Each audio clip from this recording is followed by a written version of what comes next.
بسم اللہ الرحمن الرحیم۔ قرآن پاک کی سورہ الاعراف کی آیت نمبر 80 تا 81 میں اللہ پاک یوں فرماتا ہے، تم وہ بے حیائی کرتے ہو جو تم سے پہلے جہاں میں کسی نے نہ کی، تو تم مردوں کے پاس شہوت سے جاتے ہو عورتیں چھوڑ کر، بلکہ تم لوگ حد سے گزر گئے۔ ناظرین گرامی، اس آیت میں کچھ خاص لوگوں کا ذکر کیا گیا ہے جنہوں نے لواطت جیسی برائی کو جنم دیا۔ قرآن خود گواہی دے رہا ہے کہ اس سے پہلے یہ بے حیائی والا کام کسی نے نہ کیا تھا۔ کچھ لوگ کہتے ہیں کہ زنا کی سزا تو شریعت میں موجود ہے، لیکن لواطت کی کوئی سزا مقرر نہیں، اس لیے اس میں نرمی دی گئی ہے۔ کیا واقعی شریعت میں لواطت کی کوئی سزا مقرر نہیں؟ لواطت کہتے کس کو ہیں؟ اللہ پاک نے اس برائی کا خاص طور پر قرآن میں کیوں ذکر کیا؟ اس برائی کو ایجاد کرنے والے کون لوگ تھے؟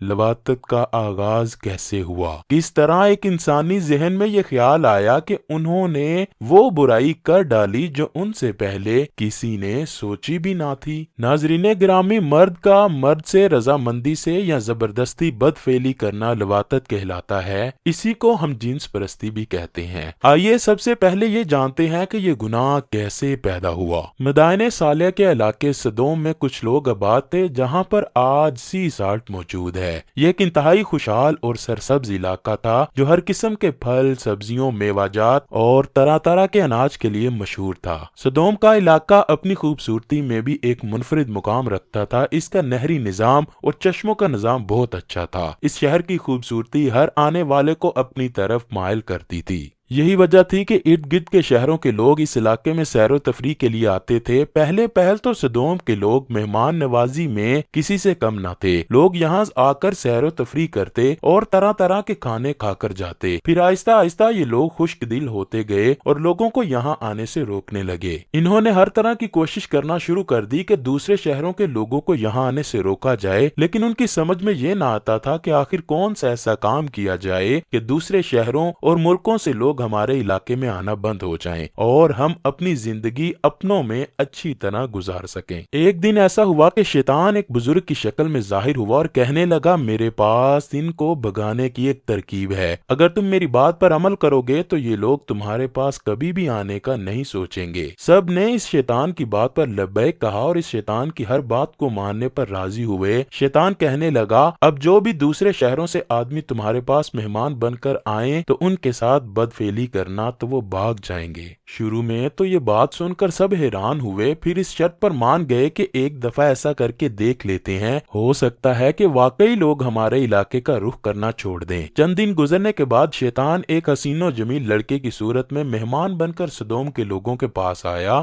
سدوم کے لوگوں نے اتنا حسین و جمیل لڑکا پہلے کبھی نہ دیکھا تھا۔ اتنا حسین و جمیل لڑکا دیکھ کر سدوم شہر کے نامی گرامی اور امیر ترین لوگوں نے اس لڑکے کے ساتھ بدفعلی کی۔ اس دن کے بعد جب بھی کوئی مہمان سدوم کے شہر میں سیر و تفریح کے لیے آتا تو یہ لوگ اس کے ساتھ بدفعلی کرتے تھے۔ اس طرح شیطان نے ان لوگوں کو ایسے برے کام کی طرف لگا دیا، پھر سدوم کے لوگوں کو بدفعلی کا چسکا پڑ گیا۔ جب کوئی مہمان آتا تو یہ لوگ اس کے ساتھ ایک ہی وقت میں کافی لوگ بدفعلی کرتے۔ جب کوئی مہمان نہ ہوتا تو یہ لوگ آپس میں ہی یہ گناہ کرنا شروع ہو گئے۔ شیطان نے ان لوگوں کے درمیان ایسی عادت ڈالی کہ وہ اس بری حرکت سے باز آنے کا نام نہ لیتے تھے۔ پھر اللہ پاک نے اپنے پیارے نبی حضرت لوط علیہ السلام کو سدوم کے لوگوں کی طرف مبعوث فرمایا۔ انہوں نے جب یہ بدفعلی اپنی قوم میں دیکھی تو ان کو منع کرنے کے لیے ہر ممکن کوشش کی، پر یہ لوگ بدفعلی کے اتنے عادی ہو چکے تھے کہ اس عادت کو چھوڑنے کے لیے تیار نہ تھے۔ قوم لوط سے پہلے ایسی بدفعلی کسی قوم میں نہ پائی جاتی تھی۔ قرآن پاک میں قوم لوط کا ذکر 17 بار اس طرح کیا گیا ہے۔ حضرت لوط علیہ السلام نے اپنے لوگوں کو جو تبلیغ کی، قرآن میں اسے اس طرح بیان فرمایا گیا ہے، تم کیوں نہیں ڈرتے؟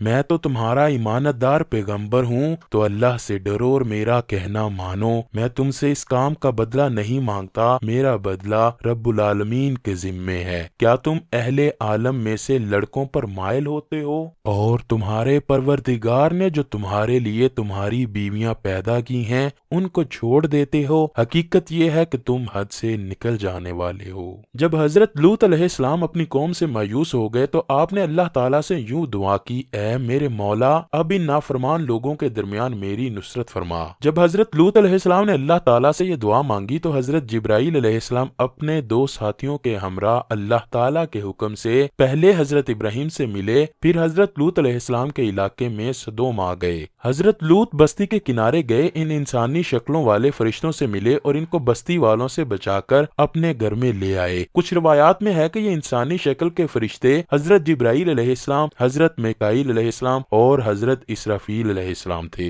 یہ فرشتے حسین و جمیل لڑکوں کی شکل میں آئے ہوئے تھے۔ حضرت لوط علیہ السلام کی بیوی بستی والوں کا ساتھ دیتی تھی۔ اس نے یہ بات لوگوں میں پھیلا دی کہ ہمارے گھر میں 3 حسین و جمیل لڑکے تشریف لائے ہوئے ہیں اور میرے خاوند ان کے بارے میں کسی کو نہیں بتلا رہے۔ لوگوں کا یہ سننا ہی تھا کہ لوگ جمع ہو کر آپ کے گھر میں آ گئے۔ قرآن میں اللہ تعالیٰ فرماتا ہے، جب بستی کے لوگ بھاگتے ہوئے فرشتوں کے پاس گئے، یہ لوگ تو پہلے ہی لڑکوں کے ساتھ بدفعلی کرتے تھے۔ جب بستی والے پاس آئے تو حضرت لوط علیہ السلام نے فرمایا، اے بستی والو، یہ میری بیٹیاں ہیں جو کہ تمہارے لیے جائز اور پاک ہیں۔ تم خدا کا خوف کھاؤ اور مجھے میرے مہمانوں سے دور نہ کرو۔ آپ لوگوں میں کوئی شائستہ بندہ نہیں۔ حضرت لوط کے یہ الفاظ سن کر بستی کے لوگ بولے، تم جانتے ہو کہ ہم لوگوں کو تمہاری لڑکیوں سے کوئی سروکار نہیں، ہماری اصلی خواہش کے بارے میں تم خوب جانتے ہو۔ حضرت لوط علیہ السلام کی قوم کا یہ بہودہ جواب سن کے ہم اندازہ لگا سکتے ہیں کہ وہ لڑکوں کی بدفعلی میں کس حد تک گر چکے تھے۔ جب قوم لوط حضرت لوط علیہ السلام کے گھر کی طرف آئے تو فرشتوں نے حضرت لوط علیہ السلام کو ہمت ہارتے ہوئے دیکھا تو فرمایا، اے اللہ کے پیغمبر، ہم انسان نہیں، ہم تو اللہ تعالیٰ کے حکم سے بھیجے گئے فرشتے ہیں۔ اسی رات آپ علیہ السلام خود اور اپنے جانثاروں کو لے کر اس علاقے سے چلے جائیں، ہم اللہ تعالیٰ کے حکم سے اس بستی کو تباہ و برباد کر دیں گے۔ جب لوط علیہ السلام نے فرشتوں کی زبانی اللہ تعالیٰ کے حکم کے مطابق اس بستی کو تباہ و برباد کرنے کا سنا تو وہ اپنے خاندان کو لے کر چل پڑے۔ پھر اللہ تعالیٰ کے حکم کی تعمیل کرتے ہوئے حضرت جبرائیل علیہ السلام نے ساری بستی کو اٹھا کر آسمان پر لے گئے۔ جب حضرت جبرائیل نے بستی کو اپنے ہاتھوں پر اٹھایا تو بستی والے چیخیں مارنے لگے۔ پھر حضرت جبرائیل نے اس بستی کو زمین پر دے مارا۔ اس کے بعد ان لوگوں پر پتھروں کی بارش کی گئی۔ روایات میں ہے کہ ہر پتھر پر ایک آدمی کا نام لکھا ہوا تھا۔ وہ پتھر اسی شخص کو آ کر لگتا تھا جس شخص کا نام اس پر لکھا ہوتا تھا، چاہے وہ شخص جہاں بھی موجود ہو۔ اندازہ کیجئے دوستو کہ اللہ پاک نے سدوم کی سرسبز بستی کو بدبودار اور کالی جھیل میں بدل کر رکھ دیا ہے، جس کے پانی سے کبھی بھی کسی کو فائدہ نہیں ہو سکتا۔ اب یہ بستی بحیرہ مردار کے نام سے جانی جاتی ہے۔ اس بستی کے ارد گرد کے علاقے بنجر اور ریتلے پڑے ہوئے ہیں۔ قرآن پاک میں اللہ تعالیٰ نے اس بستی کا ذکر اس طرح کیا ہے، ہم نے اس بستی کو رہتی دنیا تک عبرت کا نشان بنا دیا ہے ان کے لیے جو سمجھداری رکھتے ہیں۔